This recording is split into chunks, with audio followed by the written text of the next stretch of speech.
Welcome back, YouTubers. What I have on the bench here today is the Ohm Tramp model bass. It's a bass amp from the late 70s, early 80s with a 10-inch speaker. I'm having trouble with the speaker. It seems to buzz when you're playing certain notes on the bass.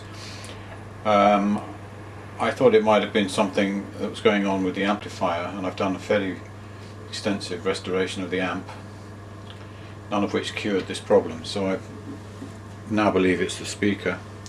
The speaker itself is an interesting design. It's designed by Ohm, and the speaker grill is a heavy duty metal one, and normally these are placed over the top of the speaker and clamped with clamps around the edges, and they can be easily removed. However, this speaker grill is bent down at the edges and it's actually pushed inside the frame and glued. So ordinarily you could test the speaker by pushing it backwards and forwards and you could be listening for rasping sounds, but I can't do it from the front. But I have managed to do it from underneath and push the speaker up and down this way from the back of the speaker, and I can hear some scraping, so I think the speaker coil has gone.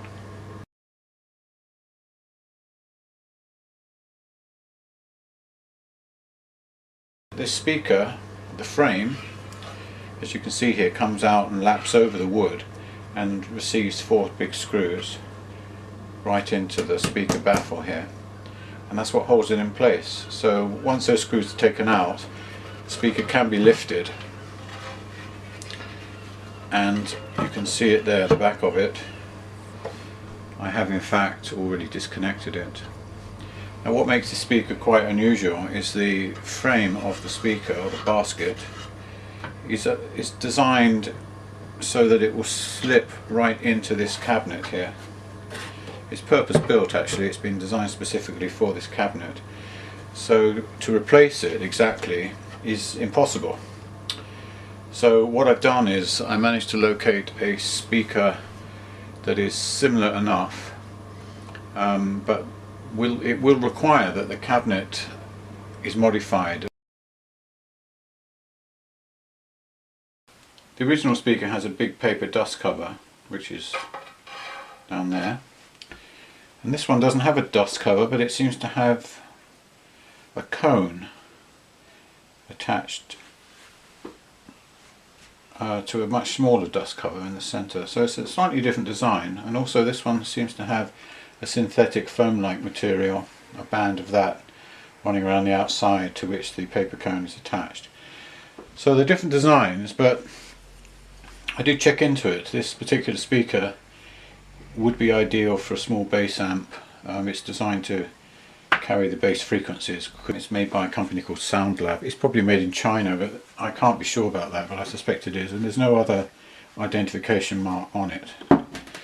Now I did think about trying to find a 10-inch speaker that came from a bass amp, for example, and I did find some used ones, but most of them were quite high powered, like 150 watts, had massive magnets and were really way too powerful for the amp.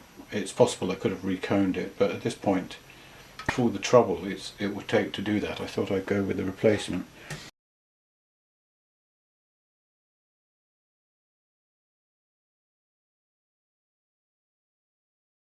Now when I try to fit this speaker, try to drop it in, it doesn't want to fit all the way in. That's the best I can do, and I can run my finger around here. If I was to open this baffle up 1mm, this would drop in. Now I assumed I could do it with a router, and a router bit with a bearing guide would be fine all the way around here. I'd have room for the router, but when I get to the top, this piece of wood here, which is glued and screwed to the baffle, that isn't coming out. All I could do is route from here around to about here, and that's it, and I'm not able to complete this part. It's not going to be possible to take the baffle out because it's rebated into 3 sides, it's going to be difficult. After a lot of searching, I came up with these two items. This is a router bit. It's quite a large, heavy-duty router bit. Comes supplied with a bearing and this thing here help you remove the bearing, and it also comes with an additional stack of bearings.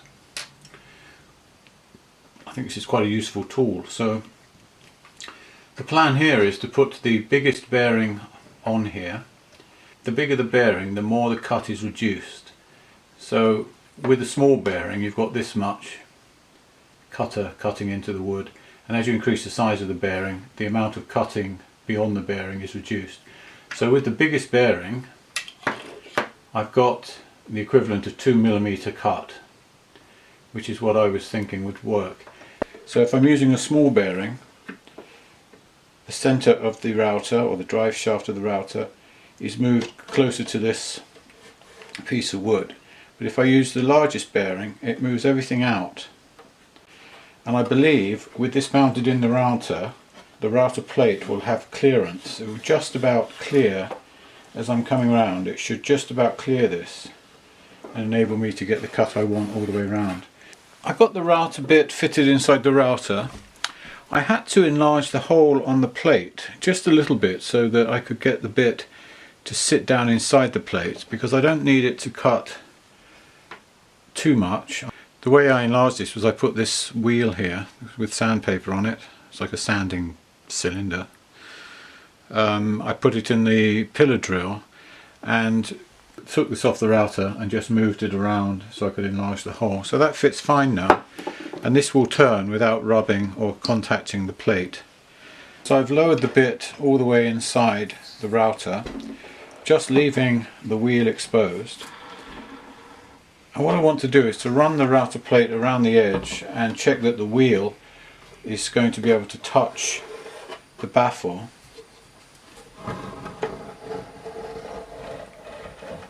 So far so good.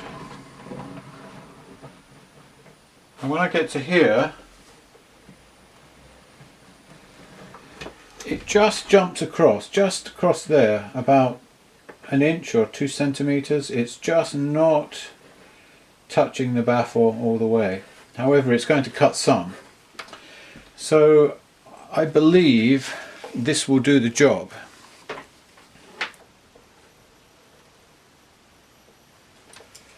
And that is 28.84 millimeters. So we're talking 30 millimeters or 3 centimeters. If you have any restrictions around the edge, as long as they're more than 3 centimeters, the method I'm showing you will enable you to route out your speaker baffle to take a slightly bigger speaker if necessary. I'm getting ready to do the first cut. I'm going to do a shallow cut around here. It's freezing cold today in the garage. It's pouring with rain outside.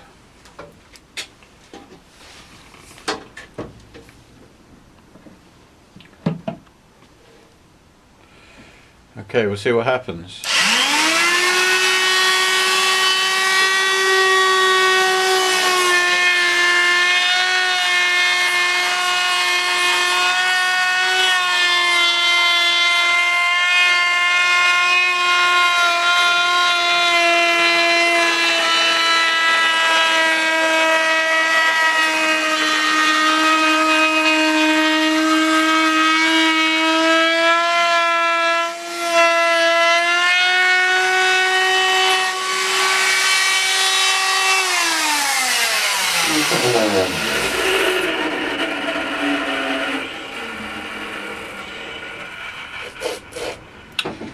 So you can see the first route is perfectly fine. Takes a nice circle. Up here it's just so minimal, it's almost non-existent. The amount that is missing here is just a fraction of a millimeter. Actually, it's better than I thought it would be. So what I'm looking for is 12 to 13 millimeters depth of cut.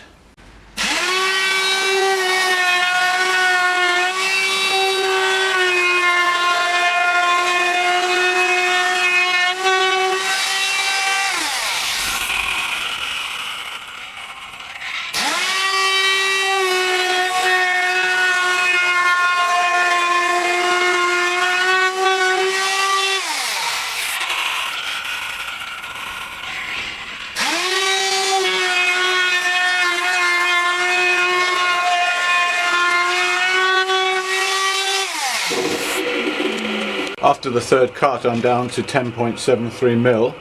I really just want to go down to about 13, so just 2 mil more than this, and this should be finished. It's looking pretty good actually. I'm quite impressed with the way it's turned out. So I'm going to set the router up and do the last cut.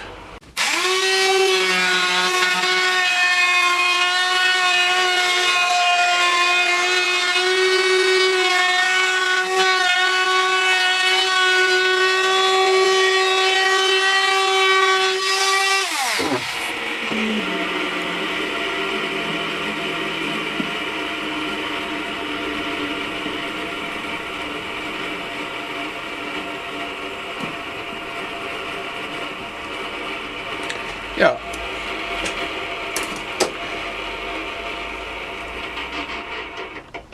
That's basically 13.5 millimeters deep, so there's a little bit of clearance. With the modification that's been done, if you replace the original speaker, you can see it still fits nice and snug, and it would line, the bolt holes, everything would line up just the same as it was, and you wouldn't know that any modification had been done to the cabinet. So should at some point this speaker be reconed, if somebody was concerned about the authenticity of the amp and was prepared to try to recone this speaker, assuming you could get the cone, or one that would fit, you could go ahead and do that. A little bit of paint on the grill here, and I don't think you'd notice anything had been done. The acid test here is to see if this fits, and it now fits beautifully. There's a little bit of movement, but that's okay.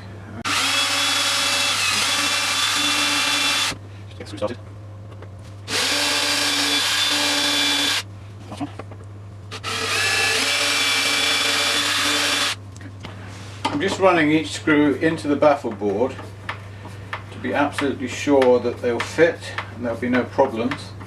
Also just to sort of loosen up the hole a little bit, so that when I put the speaker, when I fit the speaker, there's not going to be any problem with the screws, the screw head stripping. I want it to be an easy process, partly because I don't want to damage the cone of the speaker in any way, which could happen if the screwdriver slips, for example. So I know the screws all go in.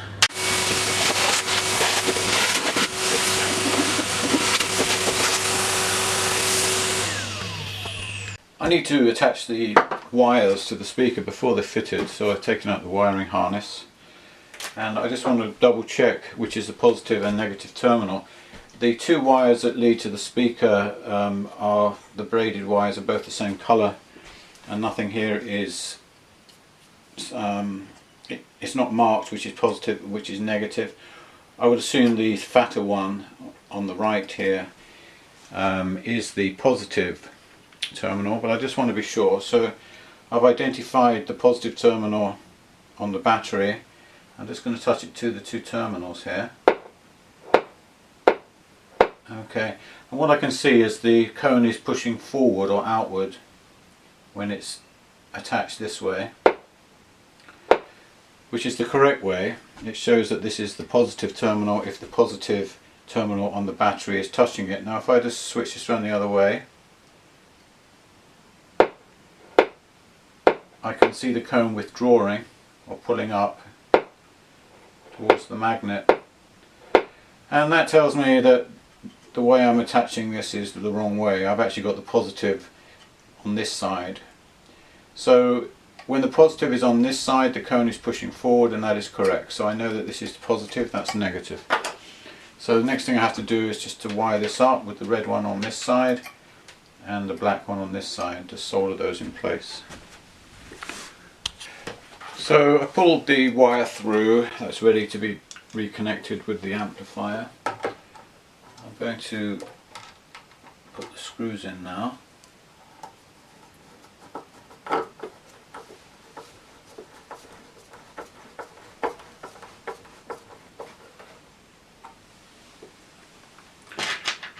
just snugging them down at this point.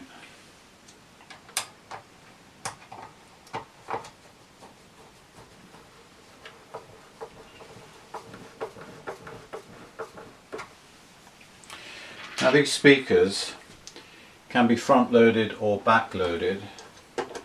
They are designed to go either way, whereas the original one was specifically designed to be front loaded. When you screw the screws in, you don't want to apply too much pressure, and you want to apply it evenly so you don't distort the basket in any way.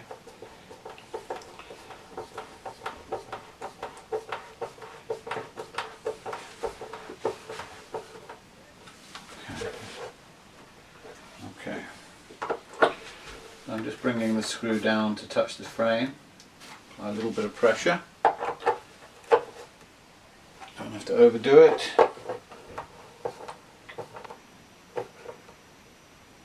There it is. You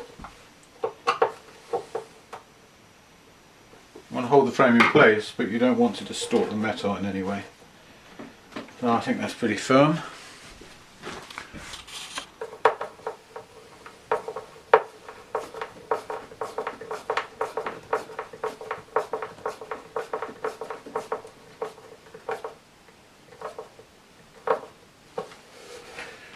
So there I have it. So I've got the 4 grill clamps in place, the new speaker, and I believe it looks pretty good. It looks fairly close to the original. It's not absolutely the same, but it's good and solid, and it's well fitted. I don't think there'll be any vibrations. I'm just about to button the amp back up. I've reconnected the mains cable here. There was one wire that needed to be soldered there. I put the 2 connectors back. This one's from the transformer and this one's from the speaker. And while I was in here, I just replaced these 2 smoothing caps. The 25 volt 2200 UF. The ones that were in there had been in there since the amp was first assembled, and there's a sticker here that says 0584. So although they tested alright, I have this ESR meter. They tested okay. These are the original ones here, and the values had gone up. They were reading about 2450 UF. They were still within 20%, but they had gone up. But I thought while I had this undone, I'd go ahead and replace them. I'm not really a bass player, but we'll start with everything at halfway up.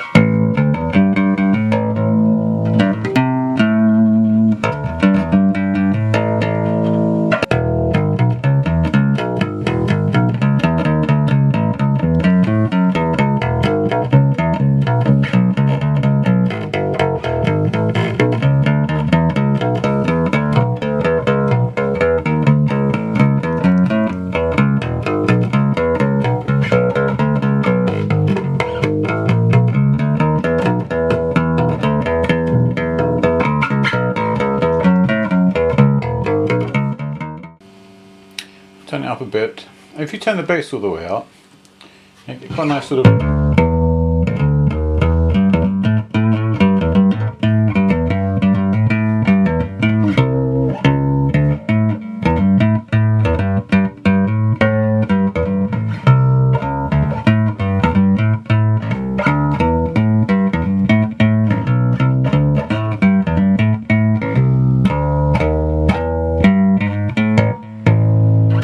get quite a good jazzy sound out of it, I think.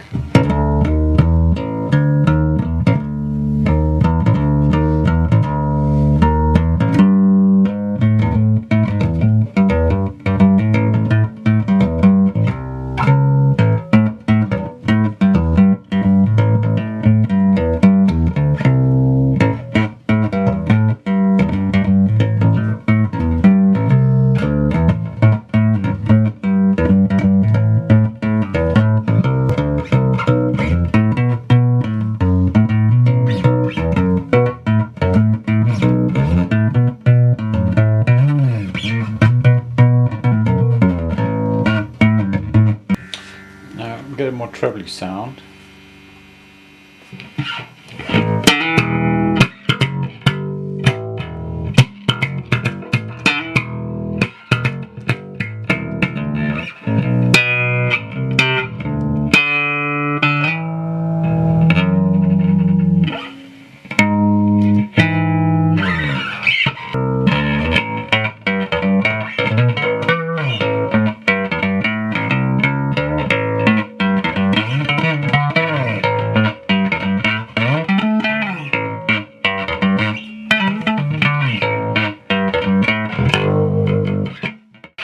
think it's pretty good for an old amp. Let's push the middle up a bit, see what we get.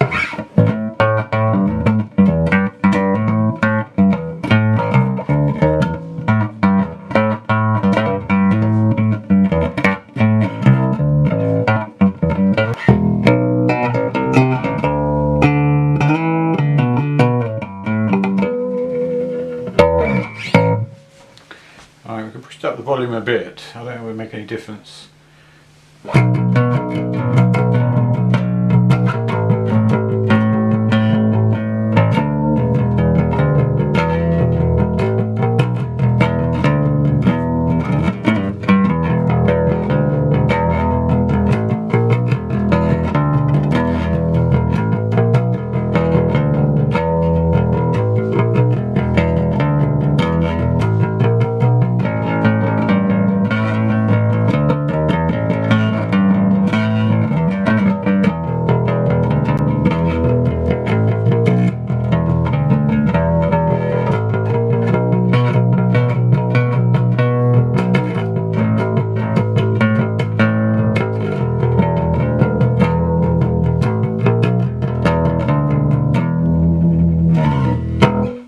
That's what it sounds like with everything at 12 o'clock. You can get a little bit of a slap sound out of it.